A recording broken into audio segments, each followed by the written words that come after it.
Hello and welcome to Intuition Awakening. My name is Jenine and this is my podcast. I wanted to come on today to talk a little bit about trauma and the workplace, trauma and jobs, trauma and keeping jobs, finding jobs, what it's like to work with PTSD, and what I'm finding works really well for me right now. So, if you know anything about me, you know that I started my business during the pandemic. I became a Reiki healer full time in the pandemic, but there's a lot of pieces of my story that I tend to not share or tend to gloss over. And I think I'm really starting to come to terms with the way that I work and wanting to share my entire story of what my life is like right now, knowing that it's okay, knowing that it's all right to have part-time jobs, even though I'm an entrepreneur, knowing that it's all right to be exploring these different paths in my life while building my business, and that my business is still a success, even though I am doing other jobs. It feels very strange. And I think a lot of that goes back to being a child. And my parents really didn't want the entrepreneur lifestyle for me. I grew up on a small Saskatchewan farm and we got by. My parents either had their own businesses. My mom was a hairdresser who owned her own shop when she was 21 and became a full-time stay-at-home mom when she had us kids. And my dad hauled oil and farmed and was away a lot for work. He was rarely at home when I was a child. So both my parents, before me and my brother were even born, had started saving for their child's education funds. Like they knew they wanted us to have the opportunity to go to university and college like they didn't. So both my brother and I graduated. My brother is an engineer. I graduated with my human resources degree. And I think everyone was really excited for us. But I found after a couple of years of trying to fit myself into a mold at work that this was not the path for me. I wanted to be my own boss. I wanted to have that lifestyle that I had growing up. Something so small and insignificant to some people, but to me, whenever I was in an office, one of my top priorities when looking at jobs was to have an office with a window. I just wanted to see the passage of time throughout the day. I just wanted to know that time existed and that life existed outside those four walls, and got to see the sunrise or the sunset in the wintertime, especially when it gets so dark so fast, knowing just what was happening outside. Was it snowing like they were saying on the radio? Was it raining? Was it sunny outside? I would try to take as many breaks as I could to get outdoors because that was my life growing up on a farm. I was outside all the time. Unless I was in school, I was outside helping around the farm. So when I was in a corporate job, I found that really tough. That was really tough, not being able just to breathe fresh air. And I don't think I realized how much that was bothering me until I started my own business, until I could take the breaks that I needed to go outside, to sit, to rest. And I won't lie, being a business owner has been very strange as well. And I had a coach that described it to me perfectly when I was starting my business. They said, "We are our business. So if you have trauma, that's going to show up in your business." And it's been absolutely true. My trauma responses ran my business for the first few months. Just not really being confident in myself, not at a conscious level. Consciously, I know I'm a badass. I can do a lot of different things, and I'm really proud of myself for having that belief and that pride. It's taken me many years to get to. But subconsciously, there's always that little part of me that's questioning, that inner child that says, is this okay? Am I not supposed to be working Monday to Friday at a 9 to 5 regular kind of job? Am I not supposed to be working 40 hours a week on a strict schedule and having 2 days off? To work a very erratic schedule has been very strange for me and at times really triggering because there was this perception growing up of what I needed, of what was acceptable in a workplace or a job or your career one day. We always grew up with the, don't be a starving artist. It's great that you like to draw, but that's not going to be your career path. Or that's great that you want to be a marine biologist, but that's so many years of university. Are you sure you want to do that? Make sure it's what you want to do. There was a lot of pressure to have it all figured out. I remember being in grade 10 and 12 and doing these kind of aptitude tests. And basically it came back that I could do any job. And I thought, well, this didn't really help narrow it down at all. There's 6 different categories I coordinated with and could work in. Now, as I get older, that makes a lot of sense. There's the saying that goes, the jack of all trades, but the master of none. But the full saying is something along the lines of, a jack of all trades, a master of none, is sometimes better than a master of one. And I like that because the full saying isn't knocking those people, isn't looking down upon the people that try many different things like you kind of think when you first hear it. It's actually saying the jack of all trades is often better than the master of one trade. The person that only knows one thing maybe doesn't have the resiliency or the perseverance or the capacity outside of that one thing. So when I was going to university, I was really trying to fit myself into a mold, thinking I love business, is what I want to do. I could help people. I was just trying to project so far into the future because I was so uncomfortable and anxious all through college and just longing for the day I was going to be done and in a corporate kind of career. I thought that was going to be the epitome of what I wanted. I wanted a management job in an office and having my own computer space and just imagining what it might be. But I was really struggling a lot with my anxiety, and I tried to join a lot of different activities to stay active. I tried Tai Chi. I remember going for about 6 weeks. So I learned the first, maybe 20 poses or so out of the whole routine. And I didn't go back, and I kept not going back, and I'd start something and I'd end it. I'd start something, or I'd only take one season of it. And it was really frustrating to me that I would start an activity and my family would ask, well, how is it going? And I'd always have to say, well, I left. And I really didn't understand why. And I started to do this with jobs after university as well. Anytime I got triggered and I didn't know how to deal, I quit. I left my job. I was so triggered. And yes, some of those workplaces I was sexually harassed, even threatened and sexually assaulted. Like there was a lot of weird stuff that happened. And so some of them, it was totally fine just not to go back ever again because my health and safety was on the line. But a lot of jobs, I feel like I had been very reactive and quit well before my time was done and put myself into some financially kind of tenable positions because I didn't have a job lined up yet. But I thought, I'll make it work. I'll make it work. I'll make it work. And I think that was just a motto of mine, that kind of fake it till you make it. One of these days it's going to make sense. Somehow it's going to make sense. This will eventually feel good. I'll get used to it. And there was so much convincing that was happening inside of me. And a lot of that, I think, was my inner child trying to find safety, trying to find somewhere she belonged, somewhere that felt like home. And for me, I grew up in a lot of chaos growing up. My dad was gone, or we were farming like 24 hours of the day when you're a farmer, and especially around harvest and seeding time, you go when the weather is good. You're on. You don't stop. You don't take a break. You maybe get a couple hours of sleep. But if the crop is good and it's dry still at 1 a.m., you're in the combine still until it gets too tough to combine and it's going to cause more issues, then you stop. But if the weather is good, you go. So I remember being that 12, 13-year-old 1 a.m. sitting in a tractor with a magazine, Teen Pop magazine, just flipping through it, trying to keep myself awake because my dad was going to need me to come back around the field and pick up a load of grain. And then I could go to bed. I could take it back to the yard, roll the tarp over it, and I could go to bed and he would finish it. So I was very used to this erratic, chaotic lifestyle, but my parents didn't want that for us. So I think there's kind of a twofold thing that was starting to happen. My inner child was so used to the chaos that it felt comfortable. Hello, trauma response. But also, there is a piece of me that did just genuinely enjoy being outdoors. I liked having meals in the field and getting to drive to town for parts, or just the difference in day-to-day life. The 2 days were never the same. 2 days of weather were never the same.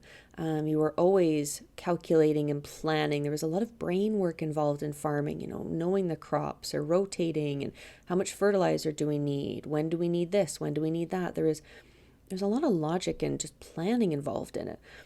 So there was these pieces that I love conjuncted with the fact that my inner child was like, okay, there's a specific path I have to follow. I have to go to university and I have to get a full-time job one day.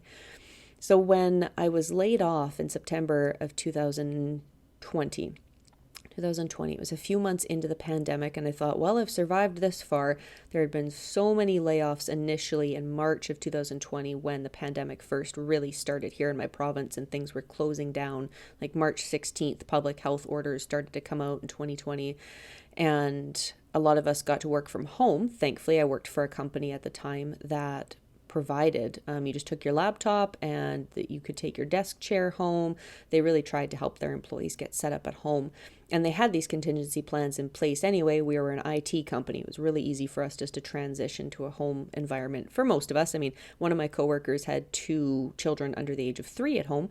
So every meeting they were screaming and crying in the background because they lived in an 800 square foot little condo space. There wasn't really an office door he could just go close to get away from the noise. So sometimes we, Zoom called from the balcony with him because he was just trying to find some quiet time. So for some people it worked, for some people it didn't. But so far, until September of 2020, I had kind of started to survive these layoffs that were happening in masses all around us. And I felt really grateful, but I also knew eventually there were going to be so few employees that when the fewer employees you have, the fewer HR folks you need as well. I was working in payroll at the time. When you have fewer people to pay, you also need fewer people to administer that payroll, and I was the newest person in the door. So when I got my layoff notice, it shouldn't have surprised me, but it did. It just wasn't something I was expecting then. I know we had laid off a lot of employees, but there hadn't been any talk of job loss in our department. So I was kind of the first one to get that news, and I don't know if anybody else did or not, but I was the first one to go, and I was quite shocked. I had just bought a house. Like, that was crappy timing, but I also know there's no right time to have kids. There's no right time to buy a house. I knew that was a chance and a possibility that I might be laid off, but I was going to have employment insurance, and my mortgage company did have a way that I could defer some payments if I needed to. So I kind of thought I had it planned out. And on top of that, when I got laid off, I had 10 coaching calls assigned to me or given to me from my company as part of like my exit agreement, my termination agreement. I got to work with a coach for 10 calls to help me plan my next steps and potentially help me find a new job, and interviewing skills, just as a coach would, a career coach, help me get to that next stage of life. And it was really nice. It was really, really great to have that time, because during the time that I was so focused and trying to stay so focused in human resources and I need to go back to a full-time day job, my intuition was going crazy. My body was going crazy. I loved having so much space and time. I enjoyed thinking about my business, thinking about what I wanted to do. There was suddenly this spark in me that said, well, what about your business? You've been wanting to do this for a while. Maybe this is that sign you needed. And of course, as trauma does, I immediately shoved down that instinct and said, you need to survive. You need to go get a full-time job. On top of that, I had my family also saying, how the hell are you going to get through this? You just bought a house. So there was a lot of pressure internally and externally to make sure I did it right and, get my feet back under me. But I went through those 10 coaching calls. And by call number 9, I finally said, you know what? I got to be honest with you. My coach's name was Steven at the time. I said, Steven, I don't really know if I want to go back to human resources. And I thought, oh God, here we go. He's going to be so mad, or like, oh, why am I saying this? And he said, oh, okay. What do you want to do? And I said, well, I actually have this idea for a business, and I've kind of been working on it for 2 years because I'd started doing oracle card readings and learning about Reiki and been doing some business planning, but never really had taken that full step yet to be full-time. And he said, oh, well, why don't you do that? And immediately all these fears that I had were just put to ease. It was that permission my inner child needed to say, hey, someone else is saying, why not that? You're brilliant, you're smart, you're capable, you have this background in business to begin with, you have a passion for this, you'd be so good at this. So why not give it a try? It was the first time that inner child felt like, oh, maybe we can do this. I have permission now. Yes, permission. I can do this. And so I did. I even went as far as posting it on LinkedIn to say I officially retired from my HR career and why I was doing it, to start my business. And of course, I felt like such a fool 2 months later in December of 2020 when I made zero income from my business. 2 months in and I had made $0. But in November I made $172. So I thought there's a proof of concept here. I made over $100 in my first month, so maybe I could do this. And thankfully by then I had a bit of an Instagram page built. I had a bit of a Facebook page and a website started, and some meditations created. So I wasn't completely starting from scratch. I did have a few things and a few people that knew me from health and wellness expos, and kind of a community in the city here that knew of me and what I was doing and what I liked. So I found more and more platforms to become a part of. And when I joined Insight Timer in December of 2020, that's when it took off. Suddenly I had 100 followers, and then 200 followers and 300 followers. And I started to, have people asking, do you see people one-on-one? And what else do you do? Or what else do you teach? What else could you teach? I'd be interested in this topic. And I fell in love with what I was doing for the first time in so long, even though I was trying desperately to figure out money and there was so much financial stress in the background. I was happy. I was healthy. I hadn't caught COVID yet. I still haven't, as I record this in May of 2022. I was just feeling so much better versus working at a corporate job, being tired and exhausted and always moody and feeling so incapable and like I wasn't doing it right or never fulfilling someone's expectations properly. I was being my own boss and I liked it. I thought, this is something I could build for the next 40 to 60 years of my life. Being in my mid-20s, I could do this all the way to retirement. And now as I'm closer to 30, I'm like, yeah, I could do this all the way till retirement because there's no physical limitations to energy work. There's no physical lifting requirements other than maybe a massage table, but I don't use one anymore. There's not too many restrictions when it comes to being a healer. So maybe by the time I'm that old, I'll be just such a wise little sage sitting on top of a mountain somewhere teaching a class. I have no idea. But it felt like for the first time ever that I had this long-term prospect at a job, that my trauma was not just going to boot me out of it and like make me stop. But the flip side of this conversation is then that I was stuck in my job, my new business, with my trauma responses. So as I was being triggered around money, as I was being triggered around what it meant to be doing this full time and why I wasn't succeeding yet, and I needed to succeed, I needed to do better. It was a crazy ride in 2020 and 2021. My first official calendar year, January 2021 to December 2021, I made $20,000 in my business. And coming from a $70,000 a year manager job that I had had 4 or 5 years prior, I felt like this is successful, this is good, but it didn't cover my bases. Like overall, I made just about $30,000. And that was terrifying to live off of for an entire year. I thankfully have not really been in that position since I was, 16, 17, but I was still living with my mom at the time.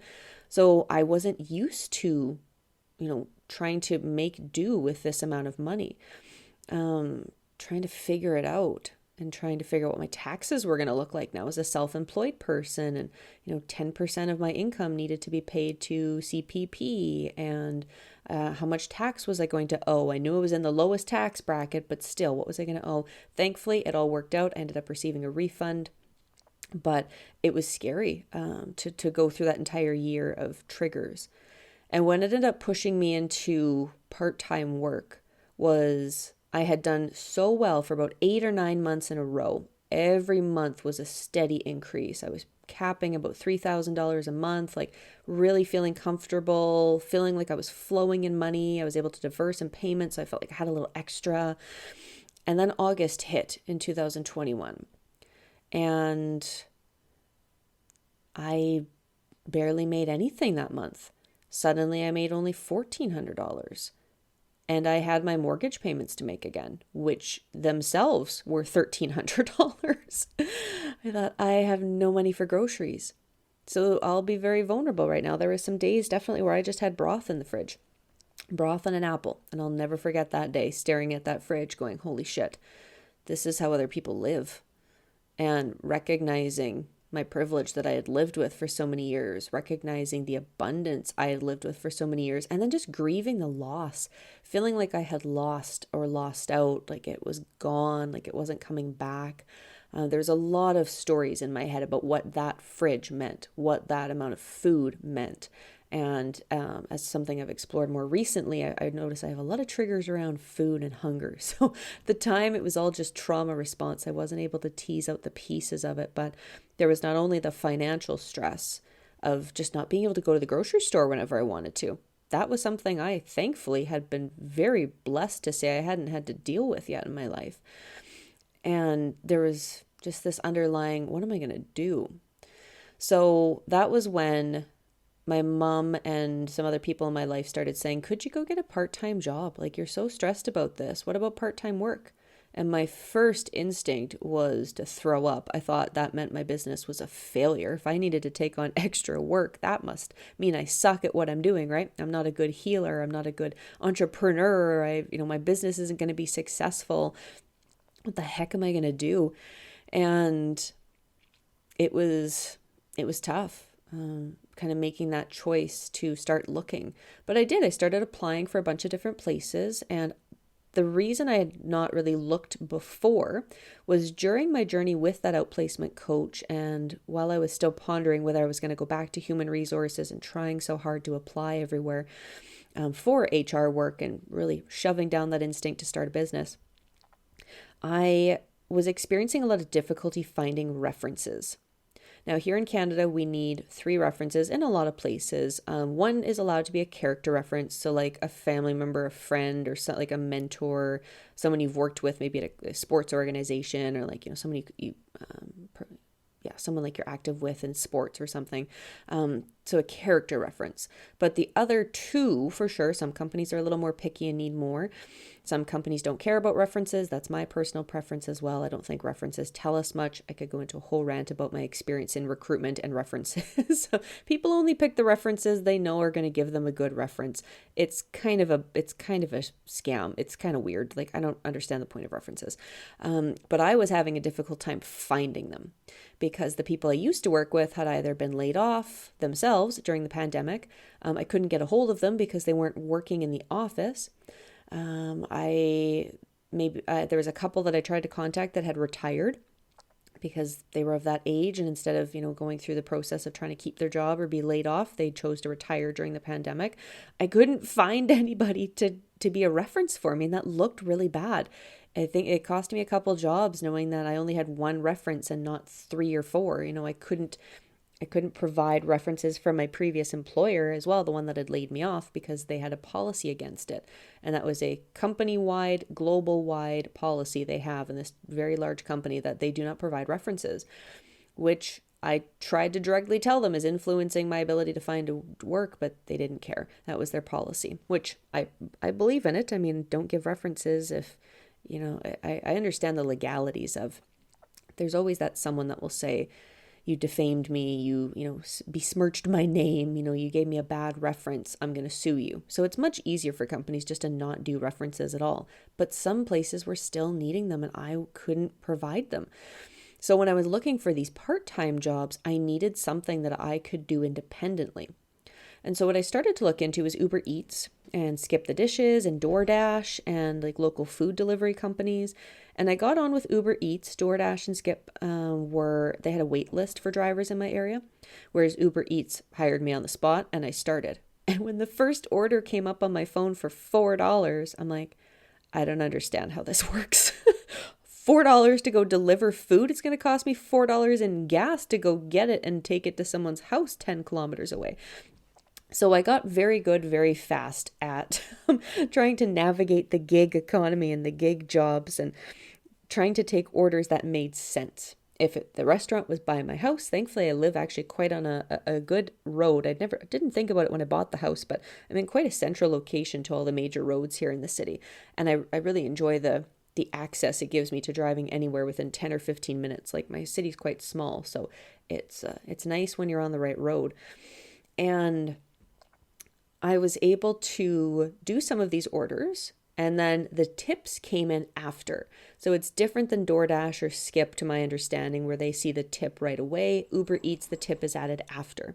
So I started doing things like adding little sticky notes to my Uber Eats orders to say, have a great day, or wishing you an awesome Friday, or, it's Monday. Garfield didn't like Mondays either, and like tried to be creative, and people liked them and left little notes. Or I think it helped with the tips, even if it was just $2 instead of $0. Like, I think it got someone thinking that, that might be kind of fun to leave her a tip. It seemed like she was nice. And I had a lot of fun driving around. I really honestly did. It was the first time since March of 2020 I've been able to leave my house on a regular basis again. Otherwise, I've been working from home. So it did fulfill that need to get out of the house, which was great. And secondly, I got to see people. I got to see all different kinds of houses, all different neighborhoods of the city. I got to see some really crazy things at McDonald on Dewdney and Albert Street, because that's a very weird area of town. It had some interesting experiences there. But I knew over the long run that this wasn't maybe the best paying thing. So when I started to hear about Instacart, like a grocery delivery service here in the city, I thought, well, I could apply there too and compare the two. So with Uber Eats, I was doing more driving and less standing around. So I was putting a lot of kilometers on my vehicles. I would just drive, pick up, and drive again. With Instacart, you drive, park your car, go shop for an hour in the grocery store, finding all these different items, and then you drive again. So I was putting on less kilometers on my car, but it was physically more demanding. So part of me really enjoyed that because I was starting to get some of the physicality back. I noticed I started to lose weight. I was sleeping better. My mental health was better on the days that I exercised. I hate to admit it because my depression in me is like, I don't want to exercise. I want to stay on the couch. But exercise really does make a difference in my life mentally. I notice it on the days when I'm not exercising much. And so with Instacart, I was able to walk, 10,000 steps some days. If it was a busy day or a busy Saturday, I was doing 12 orders a day. And that was a really great income boost. I started to learn like, hey, I can make $10 a day. I can make $20 a day. Well, what if I did 3 orders a day? And I just started to let myself explore, what if I could bring in more income? And I was really still sad or a little disappointed and dealing with some feelings of grief and those triggers that were coming up that my business wasn't good enough. But I still had some income coming in. I had so many people following me, coming to my classes, giving me these amazing compliments. So the validation and the affirmation from my business is amazing. My inner child loves that so much. The feedback, people just saying, I love what you do, even listening to this podcast. I'm like, ooh, someone's going to listen to it. My inner child is super happy about it. The financial part of it, though, sometimes I have to remind myself it's okay to make offers. It's okay to sell to people. It's okay to tell people what I do and not just offer and offer and offer and give and give and give. So I was trying to navigate this. How do I expand my business? What do I expand in my business? Can I expand in my business, dealing with all of the fear that was arising in me, but also loving this new kind of way of life? But I was really ashamed to tell anybody. I was really ashamed to tell clients, like, sorry, I can't take, a call at that time because I'm going to, that's my busy day for orders. Like, I felt so guilty and just kind of gross that I needed part-time income. And really, I can honestly say until about this morning, which is why I'm making this podcast today, I got this really incredibly intuitive guidance and just gut feeling. Really, until the last couple of days, I've still felt pretty ashamed of the part-time jobs that I have. And it's been, I think, because in my mind, there is this way that life is supposed to be, a way that life is supposed to look. And my life don't look like that. It just plain doesn't, which is weird and it's tough. But I also find, what if I just let myself live my life like this? What if I like this? What if this is okay? And I'll explain a little bit more about what got me to that stage. So another part-time job that I took on because I found Instacart was quite unstable. Some days, if the weather is nice, there won't be more than 7 orders in this city.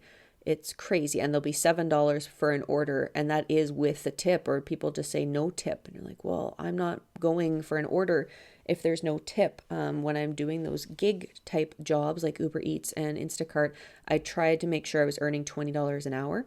I was like, if this is going to be worth it, I'm picking the orders that are going to make me a good part-time wage, because I have to take gas off of that. I have to take my own taxes and my own kilometers. I have to, like, I am an independent contractor, so I need to at least make $20 an hour if I'm going to go out the door. Some days I let that slide because I needed the cash for gas and things, and you could instantly cash out. So you did an order, you got paid. It was fantastic. But sometimes if the weather was nice, no one needed an order. The days it stormed were the busiest days I've ever driven.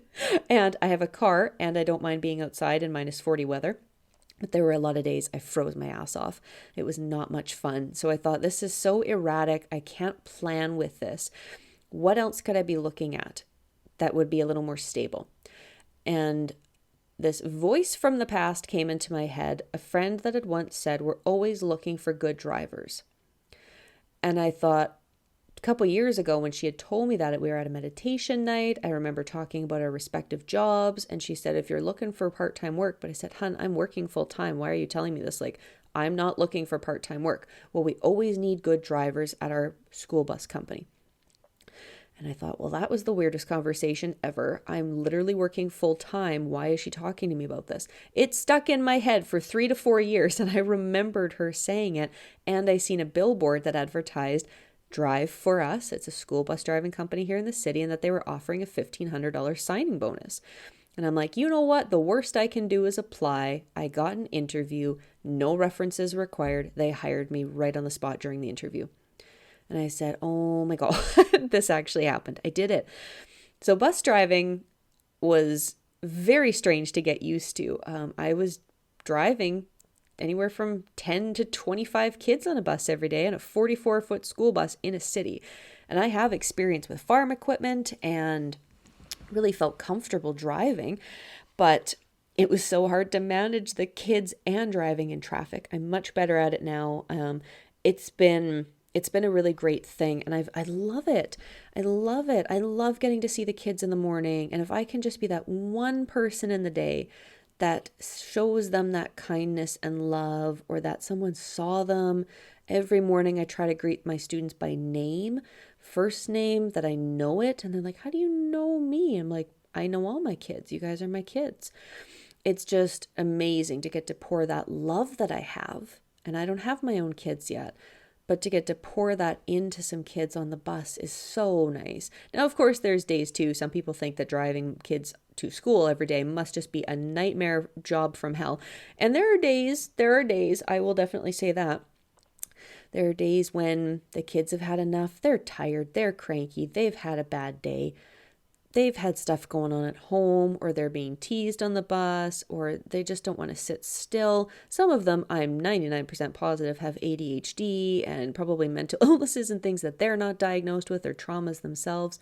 But my own experience with being a kid and remembering what it was like, and having grown up on a school bus going to and from my farm every day myself, and the farm driving experience, and getting to raise all my little cousins. My dad came from a family of 12, so I had a lot of cousins around me growing up. I feel like it's boosted my confidence so much in myself that one day I'm going to be a good parent. I can do this. I can be a parent one day. There was always this fear in my teenage self, like, oh my God, am I going to be any good as a parent one day? As I'm sure many of us go through. But it's boosted my ability to, that confidence within me to say, I can do this. So then you get the little pictures every few weeks with best bus driver ever. And, hey, bus driver, what's your favorite color? And the first few weeks and months, they were pretty quiet, but they've started to get to know me. They know that I'm a safe person. They know that they can ask me questions and come talk to me. And it's blown my mind, the things that I've been able to learn from the kids, and the things that have helped heal my trauma from being around them. One of the hardest things I had to learn about being a bus driver, but also being around kids, was setting the boundaries, was saying no to things and setting an expectation so that they knew what Jenine expects as the bus driver. And when that rule is broken, this is the consequence. And I found that I've been really, really great at communicating those things. But I expected the silent treatment from those kids. I expected them to completely tune me out and hate me for 3 days after I set a boundary, and to just be mad or to cry or to, just basically shun me for a few days because I was going to be the not cool bus driver anymore, and the angry bus driver, the mean bus driver. And the craziest thing happened. For anyone with kids, you might already know this, but for anyone like me, I was really just surprised. My inner child was like, wait a second, this is backwards to what I grew up with. When I grew up and someone set a boundary or yelled, it was usually broken the next day, or there was no consistency. So I usually was pushed away from my parents, or I went and played by myself and did my own thing, or just kept quiet. Like, I didn't really have much respect for adults because I didn't know what was expected of me. Like, I had no idea what my parents wanted me to do growing up. It was very erratic. So when I set these boundaries with the kids, and then to notice their behavior of, have a good night, thanks for driving us, have a good day, I'll see you tomorrow, thanks bus driver, my bus driver, can we play the music tomorrow? I'm like, wait, they're not only talking to me and engaging me, they're being more respectful today. They're wishing me a good day. I just pulled the bus over and I sternly talked at them for 3 minutes. And I gave them a consequence. We sat there for 3 minutes as I gave them a lecture. Like, what is happening? And my best friend said, Jenine, they're looking for someone to set boundaries. They're looking for someone to set the expectations because they don't have that experience yet. So that means a lot to them when you step up and fulfill that as the adult. They know then that you are taking care of things and they feel the pressure's off. And she's a single mom to 2 kids. And I just thought, oh, okay, this is making sense. But my inner child still is dumbfounded. I still shake. I visibly shake when I'm talking to the kids. I really have to control my voice just to make sure that they know, like, I'm stable, I'm calm, but my body's freaking out right now. Just ignore that. So I've gotten better at it. But those trauma triggers from my childhood come through in workplaces like this. And I'm sure maybe you're nodding along too, going, yeah, I've had similar times where I've been in my boss's office crying. That has absolutely been me more than once. I do not like it. I don't like that that's happened, but it definitely has happened more than once. I've just left shaking offices, or shaking after a meeting, or feeling sick and nauseous and tired. And trauma follows us into the workplace. So whenever a boss would say, people have to leave that crap at home, I would just shake my head and I'm like, they're a person. You cannot expect them to be a robot. People will never be able to leave their stuff at home. And if they do, that's not healthy. That's not healthy to be numb and compartmentalizing, because those intrusive thoughts are going to come up during the day. And especially I worked at a lot of manufacturing facilities. People are going to get hurt. They're going to remember that intrusive thought about finances or their marriage in the middle of the day when you've yelled at them to stop, being so distracted, and they're going to pinch their finger. They're going to catch their finger in something. They're going to put their foot in the wrong space. They're going to slip on something. It's not safe to bottle up your emotions, especially at work. It's going to come out somehow. So we might as well be feeling them, and we might as well be understanding them and trying to help ourselves through it and not treating them with so much judgment, because they come out in these ways. So I've learned a lot from driving the kids. And one more little story to share about part-time work, because it's changed yet again. And this is where part of me thinks that probably for the rest of my life, even with my business succeeding, even with my business thriving, I don't know if I'd want to give up the bus driving job. And right now I am delivering newspapers as well. It was the craziest synchronicity. I was just talking to my mom that the bus driving job was starting to fulfill a certain income requirement for me every month. My business was contributing, but I would still because during the pandemic, I got behind.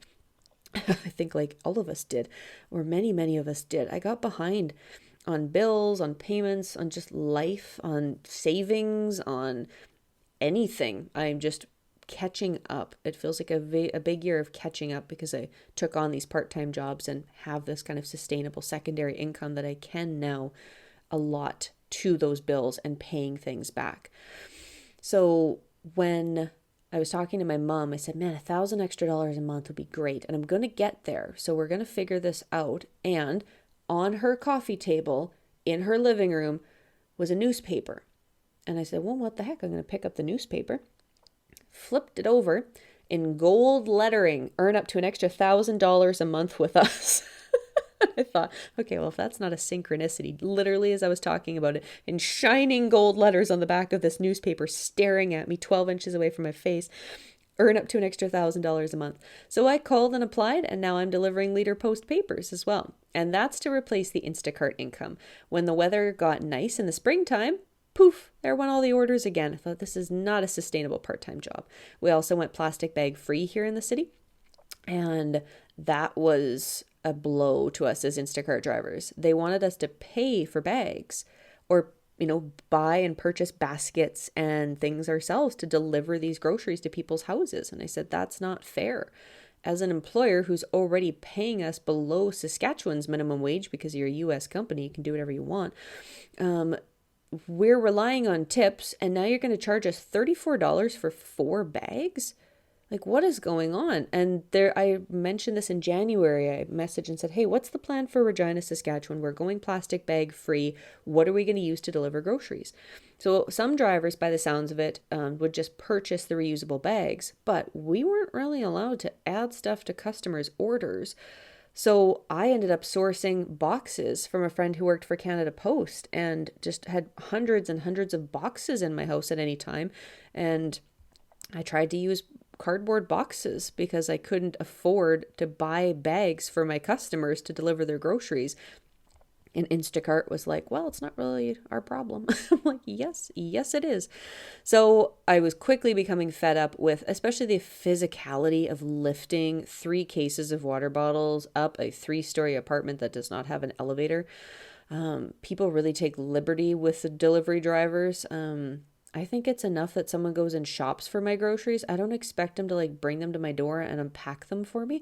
Unless, of course, you have mobility issues, or there's a lot of people that use the app and the service that are disabled or have children, and they're just dealing with a newborn baby, and, lots of people ordering formula. And I picked up things for a lot of parents, which always made me pretty happy. I picked up Christmas gifts one time for a family and delivered them to their house about 9 at night. And they met me outside while the kids were sleeping and helped them shuffle the big kitchen set, for the those kitchen sets at Walmart and things you can get for your kids, like little culinary sets, and the big monster truck toys into the house, and they put them under blankets before the kids woke up. And those were some fun memories. But overall, it was very physical to lift a lot of groceries all day, and to not be doing it for sustainable income, or to know when I was doing orders. I was just constantly on the app watching for an order to come in. It was first come, first serve. So it was really hard to set boundaries with myself to be like, you need to put the phone down and go to bed, or you need to put the phone down and wake up. You put the phone down and just eat some dinner. I was always on the app watching for orders. So this paper delivery job, it in itself has some drawbacks. Delivery has to be done before 7 a.m., which means my route, because I wanted to earn that extra $1,000 a month, right now is 2 hours and 10 minutes long. I can get it down to about 2 hours once I remember where all the houses are. I'm getting faster at it. But that means I have to be up at 3:30 to start waking up, to make sure that I eat some breakfast of some sort, get a water bottle ready to get in my car to go pick up the newspapers, to get to my first stop, complete my route. And then I usually allow myself some time to come home if I need a nap before, because I go pick up the kids right after. Then I got to go do bus driving, and I do not want to be fatigued. So I come home, do a bit of a reset, especially because I've been walking for 2 hours, and in Canada right now, it's +5 outside. It's cold, or tomorrow is going to be pouring rain. So that's going to be interesting. I'll be walking in the rain with newspapers for 2 hours. I don't know how I'm going to do that yet, but we'll figure it out. And they're not covered in plastic bags. If that's the first thing that comes in your mind, I don't have those plastic bags yet. So I'm going to carry an umbrella, I guess, in my rain jacket, and we'll figure it out. So I don't like waking up at 3:30. But by about 4, I'm like, oh, this is so nice outside. And by about 5, I'm like, oh, look at the pretty sunset. And by about 6, I've seen probably 2 cats and 2 dogs and gotten to say hi to a couple people.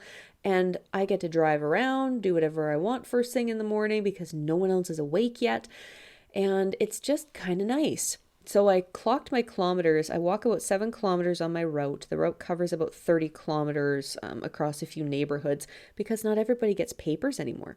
So this is like a local newspaper that only a few people subscribe to. So I'm delivering for 2 neighborhoods. And that was kind of weird at first. I was like, oh man, kids have paper routes. Jenine, what are you doing to have a paper route? No, you couldn't just be a child anymore and have a paper route very well. These houses are miles apart, or blocks and blocks apart. To walk the entire route, you'd take an entire day. So you do have to drive to some of these locations, and then you can park it and walk to 5 or 6 houses. But for the most part, they're pretty 1 house per block, 3 houses there, 2 houses there, 1 house in the crescent. So you have to drive around and do it. So it's still a lot of movement. It does help my mental health, and it's also less lifting than Instacart was. So that's what I'm up to right now, is doing that first thing in the morning, coming home, having a bit of a break and a reset, going to pick up my kiddos or doing whatever other school routes and coverages I'm doing for other people.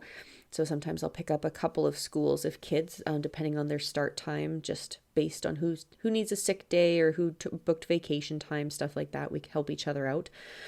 And then I come home and have time to myself for several hours.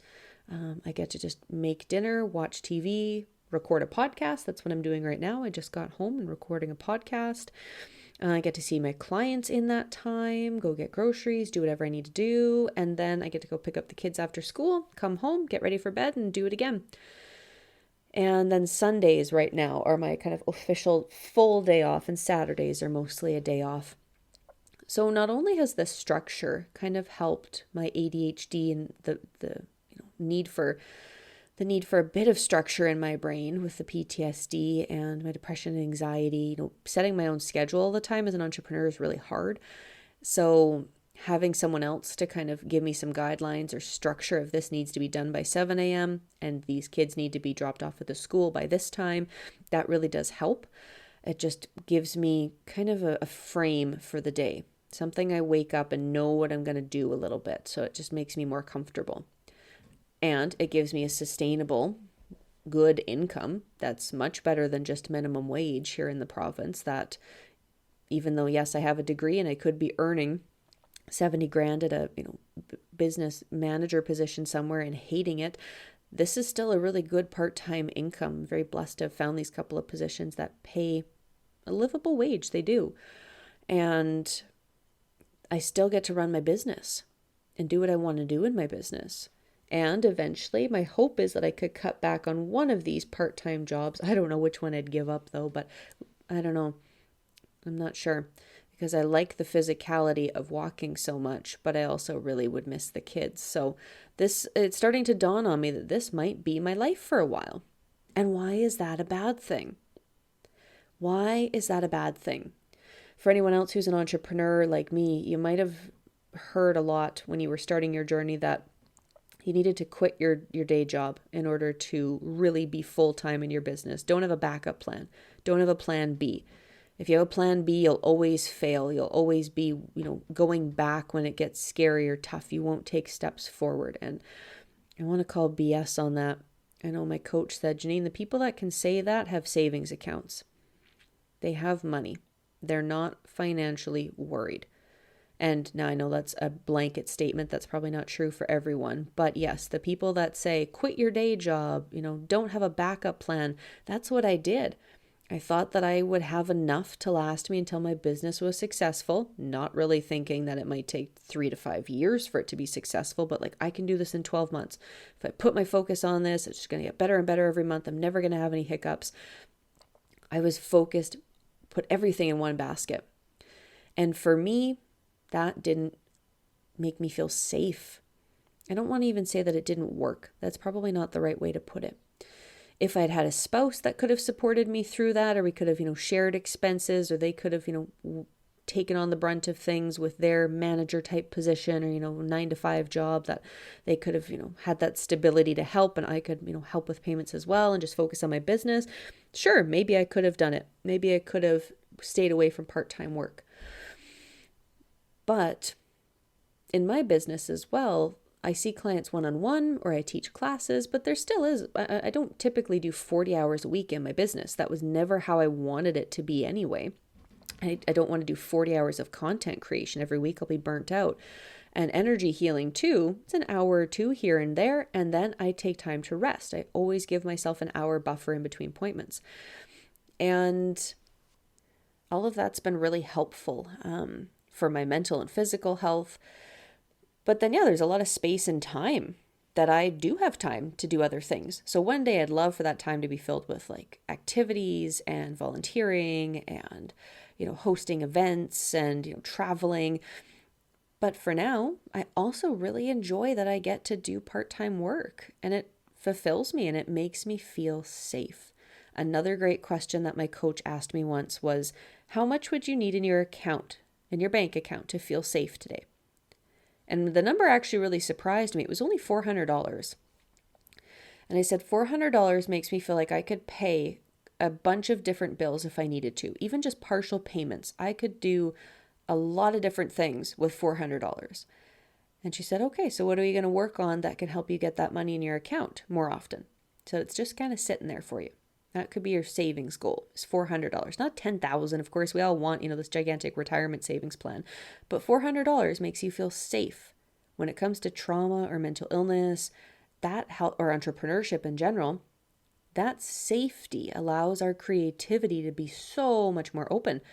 We get to expand and explore. And I notice working these part-time jobs, all these other ideas are coming to my mind. All these other things are in my focus and awareness. I'm sleeping well at night. I'm not as stressed. It's getting better week by week. Some months are still hard. Some weeks are still hard. I have to juggle some things or balance it out and prioritize. And I wish I could just do it all. But overall, compared to not having any income, or really looking at my finances going, I have like a third of the income I need this month. This is so much easier to deal with. So much easier to manage one bill versus all of them. Or so much easier to, rearrange one appointment versus all of them. It's been very helpful. So that's part of the reason why I wanted to share my story today. I don't talk about it a lot. And I thought, what is shameful? What is shameful about talking about building safety for myself, building my business? And absolutely my business is going to be a huge part of my income. Even this year is like, it's going to be better than last year. And the next year, what's it going to look like? And that starts to make me excited. I start to get happy about that. But just knowing that my business was never meant to income wasn't my number one goal with my business. I mean, it is and it isn't. It's not the spiritual priority. It needs to be a contributor to my income. It needs to be a contributor to that safety and freedom in my life that I want and desire, and why I wanted to leave HR in the first place was to really have more freedom over my pay and what I was going to earn too. I hated when someone else told me what I was worth. So for me, getting to determine what I'm worth and what I want to get paid is both terrifying and really freeing. So as an entrepreneur, I get to decide these things. And like I said, it's both really scary, but really freeing. That safety within me gets to be fulfilled in whatever way that it needs to be. In whatever way that comes. And that's so cool. That's so amazing that I get to determine how I make money. And for some people, maybe that's not your path and that feels really, really weird and that doesn't feel right for you. But for me, it felt very good to be able to say, I get to determine what I'm going to do today. I get to determine how much sleep I get. I get to determine how much extra work I do today. That's, to me, is abundance. And abundance has also come through healing and being around these kids and walking so much and helping my mental health, helping my physical health, just being around other people, getting to know new people. Something about people that work with kids, they're very kind people. 90% of them, there's always those couple, but most of the people at this company I work for are just splendid. We use words like, you're doing so great, love, or look at you go, and oh no, you're doing so great, and thank you guys so much for helping out. This has been amazing. You guys have been awesome today. Thanks to the bus drivers. And it's just incredible to hear such upbeat, loving words at a company. Like, I didn't even know that was possible. And it gives me a lot of hope one day when I have employees and when my business grows so big that I get to hire people to help me. Now I get to have all these examples of what it gets to look like. So this has been one of my longest podcast episodes yet, and one of my longest recordings yet. So thank you so, so much for listening and enjoying. I'd love to know if you've taken on part-time work for yourself, if you've ever tried to reprioritize and manage and balance budgets and finances, and how you're doing now, how you've built that safety and stability for yourself. Or if you're also in a boat of, I don't know what to do, and yeah, I'm still building that for myself, ask yourself some of the questions we talked about today. Like, what number would you need in your bank account to feel safe? How can you find work or expand in the games and the areas you're playing in right now? So like your current employment or things that you're doing, how could you expand that to make that money that you want to feel safe? Make that a priority to have that amount in your bank account to feel safe. Notice how much creativity and freedom it opens up for you. Trauma follows us into jobs. It does. It does. For anyone that says we just leave it at home and put our emotions on a shelf and forget about it, we're lying to ourselves. We really are. We are humans. We are complex. We have feelings. We have needs. And I hope today has been, just an example of what that can look like, as well as how you can really start fulfilling these needs, even in unconventional, weird, or unanticipated ways. There's a lot you can do today to build that life that you want. And I say that very gently because I know and have been in those spaces where it felt impossible. And I never would have thought that I'd be here now, living with all these different income streams and opportunities in my life and things that I've built. I didn't know this was possible. So holding that hope for yourself as well. I'm sending you so much love. I hope that you've enjoyed today's episode. Thanks so much for letting me share vulnerably and listening to my story. Much love. I will see you in the next episode, my friends.